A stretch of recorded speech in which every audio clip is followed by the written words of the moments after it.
Hi guys, it's Tina from Paper Milkshake and welcome back to my channel. I thought I would film a quick video just to walk you guys through the different types of scissors that I use. So I don't see a lot of like tools of the trade type videos around the YouTube crafting circuit, but I thought this video might be useful for those of you who are maybe new to crafting and you get a little bit confused like I did when I first started crafting and overwhelmed with just the different types of scissors out there.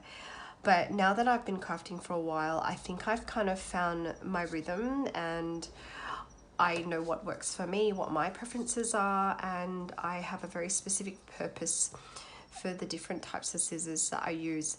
These aren't essential, it's just what I use and it's what is functional for me. And I hope that it might just help you in some way if you are on the lookout, you know, for a new pair of scissors or want to know a bit more about what's working for me and what's not working for me. So, okay, I'll start with this pair. So these are called, well, it's made by a Japanese brand called Kokuyo. They are reasonably inexpensive and I swear by these. So these are my go-to scissors. These are my like ride or die scissors and I like them because they are basically the sharpest scissors I have ever used and they give me a clean cut every single time. So they are ergonomically designed in such a way that you don't need to add a lot of pressure at all and it will just like cut very cleanly and without like hardly any effort. So they're extremely sharp. They will cause a lot of damage if you accidentally like cut your finger or your skin. I have had a few minor accidents with it, but I'm generally quite careful and I always keep my guard on my scissors like so, and I always keep these out of reach so that my children never ever ever can accidentally like access them. So these are quite inexpensive. They're about I think from memory they're about $8 Australian. I'm not sure. I'll try and find them on Amazon and provide a link in the description below. But these are my yeah, they're my go-to scissors. It's the one thing I couldn't live without. Now I keep two of them on hand. So this one I strictly keep and use for paper, acetate, vellum, specialty paper. I use them on glassine, I use them on glitter paper. Basically, I keep this pair just for use on paper and cardstock. And this pair I use more as general purpose, and it may include like cutting up adhesives and stickers, double-sided tape, etc. And the reason I'm so precious and have two pairs is when I cut sticky tape and when I cut foam thickers and things like that, the adhesive and the glue sometimes leaves a residue on the blade. Now that doesn't necessarily blunt the blade, but it does make it tricky to actually cut through things when there's some residue on it.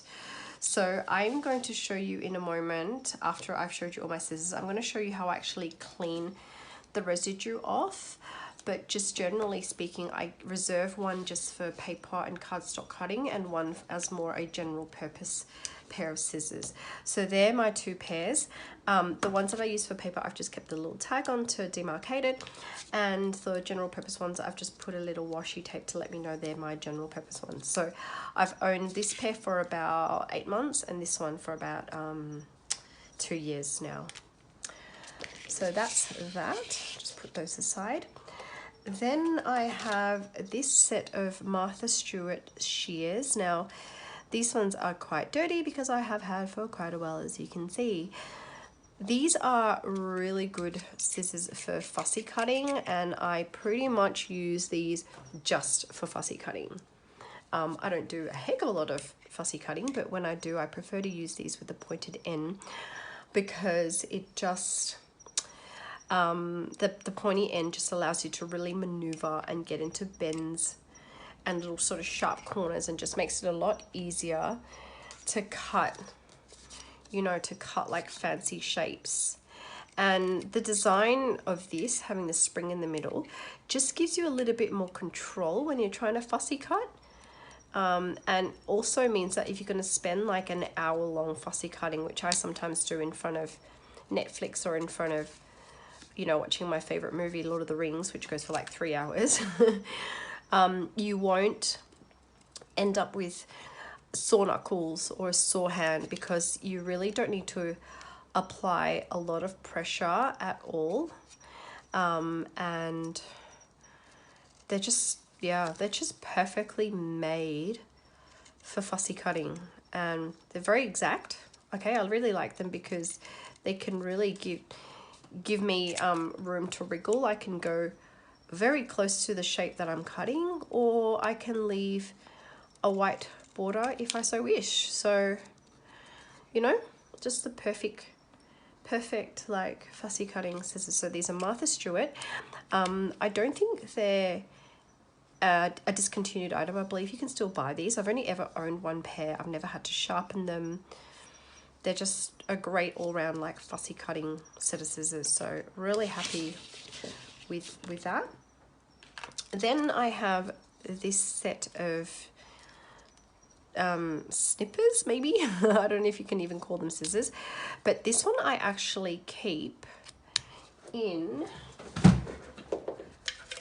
the little hole of my, like this little compartment which is part of my sewing machine. So I just keep it in there like that, and this sort of slides into my sewing machine like so.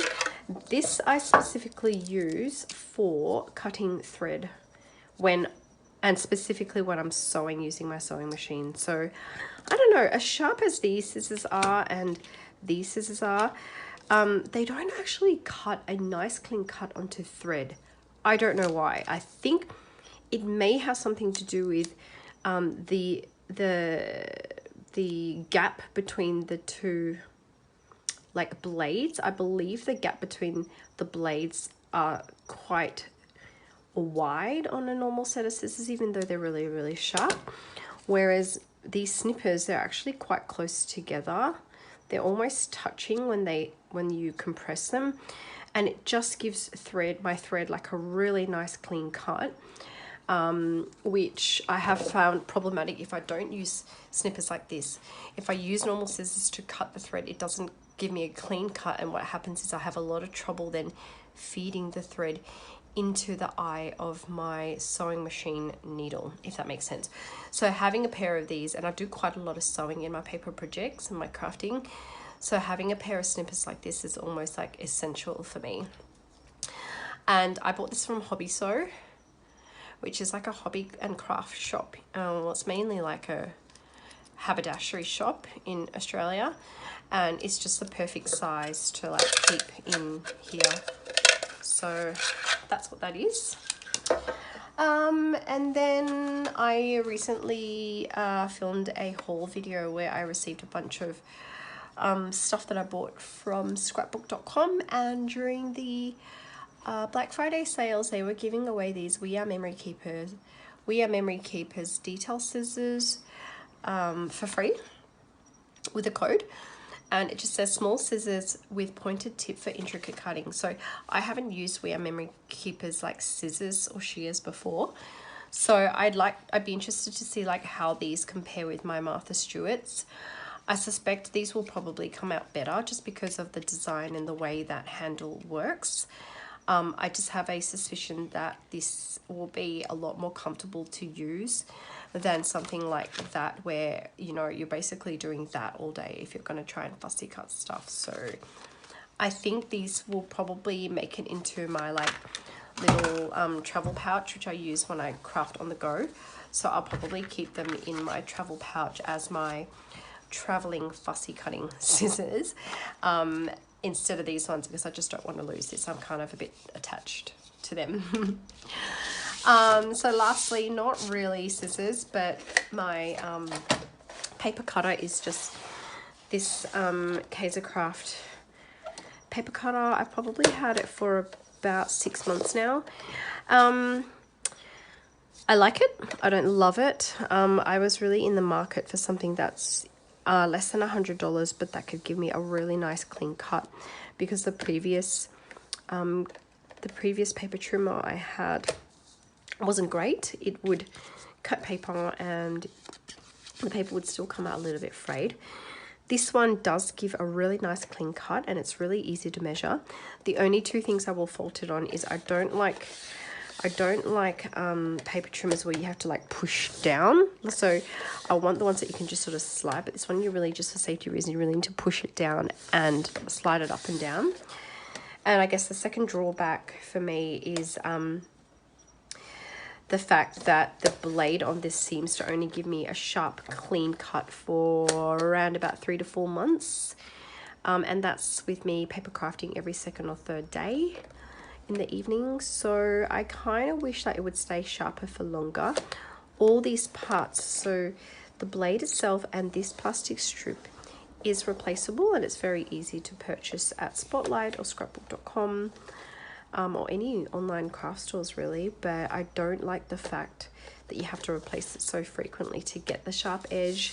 I find it a bit wasteful, and I think I'm gonna put on my like 2020 birthday wish list a new paper cutter, a new paper trimmer, and one that's like a really solid good one that I don't have to like frequently replace parts with. Anyway, let's go back to these scissors. So as promised, I'm going to show you how I clean these. I haven't done it in a while, and you should be able to tell that on this blade and on that blade there's a little bit of like sticky residue left over from when I'm cutting sticky tape and the like. I'm going to be very careful because these are very, very sharp scissors. So what you'll need is a cotton pad like that, or even cotton wool, and a bottle of eucalyptus oil. So these are readily available at our local Woolworths or supermarket, and this stuff is, so it's 100% pure essential oil for cleaning and freshening. This stuff is really, really powy. Like, you only need a very, very little bit and it will go a long way. Now, it is a poisonous product. You must not ingest it. Do not rub it into your eyes. Do not rub it into your skin. I think it's safe enough to use like without gloves, but I think I will just grab some gloves just in case.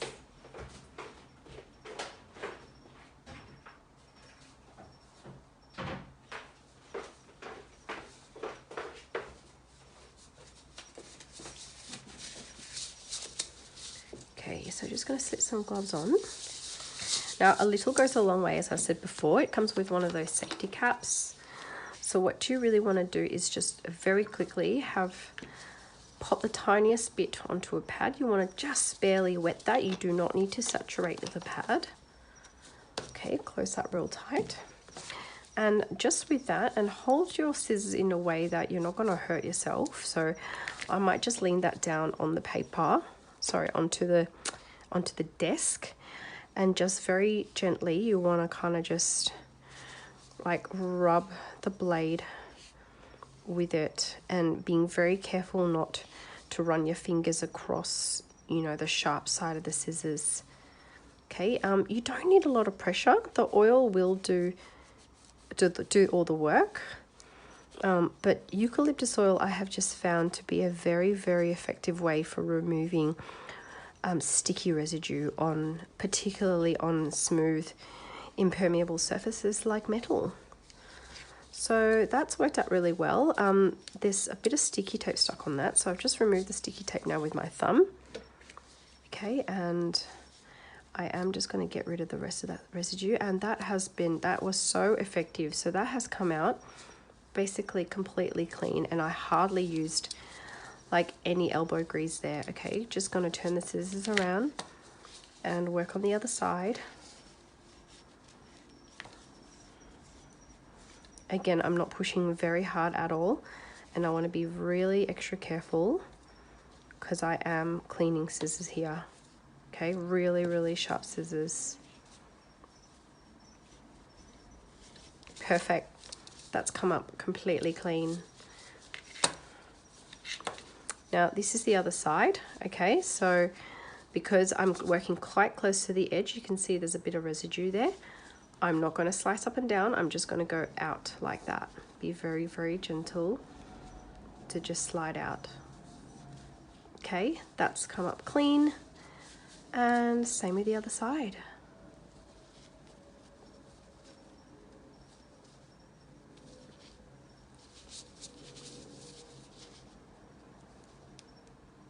I'm being very, very gentle. I'm hardly applying any pressure on that.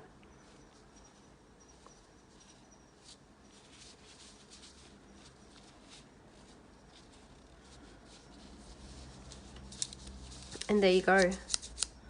That's the eucalyptus oil working its magic. There is no residue left on my Coquio scissors. And it's as good as ever. Chop, chop, chop. No dramas llamas. Hope that was helpful for you guys. Just recapping all my scissors here. They're the ones. They're my ride or dies. And I think I'm still, where's the other pair? Oh yeah, I left it in the back, in the pouch. Okay, so if I was deserted on an island and I could only take one pair of scissors with me, it would hands down be the Coquio scissors. These ones here, these two here, which is one of them. If I could take two, it would probably be these scissors and the fussy cutting scissors. And the only reason I would take the fussy cutting scissors with me is because my hand would just get very tired trying to fussy cut with this, and I won't be able to get the same detailing as I would get with the pointed tip scissors like those. Thank you for watching, guys. I hope this was useful, and I will see you all in my next video. Bye, guys.